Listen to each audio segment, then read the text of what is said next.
Let's talk about the laps that you guys had again last Saturday and what you guys can do to make that better come this coming Saturday against Iowa.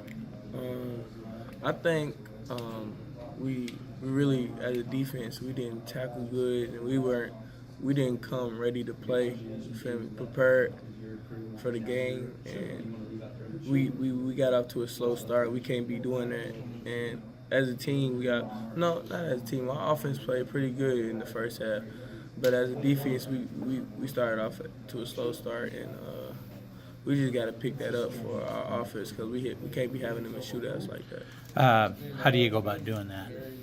It all starts in practice with the energy and the work ethic and like simple things like running to the ball, running on and off the field.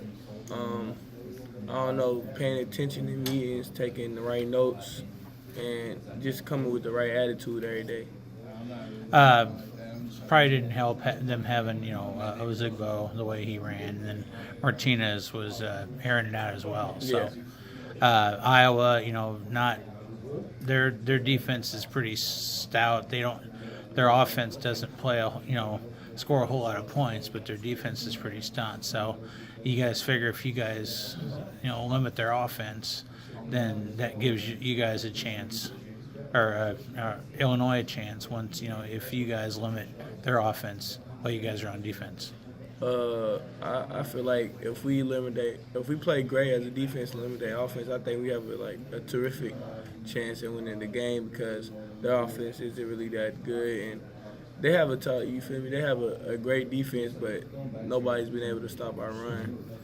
And if you can't stop the run, then you can't stop our offense at point blank period. So I feel like if we stop their offense, which is very manageable, I feel like we can do that if we just come out and play like we have in the past and get to a fast start, then we have a good chance of winning the game. I know you probably haven't done much game prep for Iowa yet, but what do you guys look for? I'm sure you've seen them on TV play. What do they have? What can you, as a unit, do to stop them? So as a team, they don't have like a whole bunch of standout players, but they very, very, very disciplined. That's why they win games, and they have a very disciplined defense.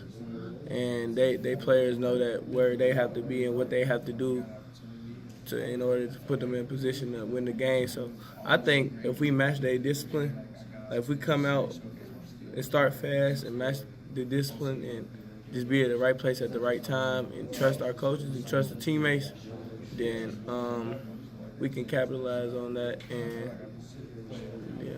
And probably limiting the long plays is what's been your bugaboo so far this year. Is having those long, I mean not necessarily sustained drives, but just the long play that gets 40, 50 yards in one shot. Yeah, we gotta cut down those defensive breakdowns because offense is like they see we have defensive breakdowns, so they'll go for big plays more or they'll run the ball out more if they see we having trouble tackling them. If they smell blood, then they're going to attack it. That's any team. So we just got to eliminate those stupid mistakes and just lock in.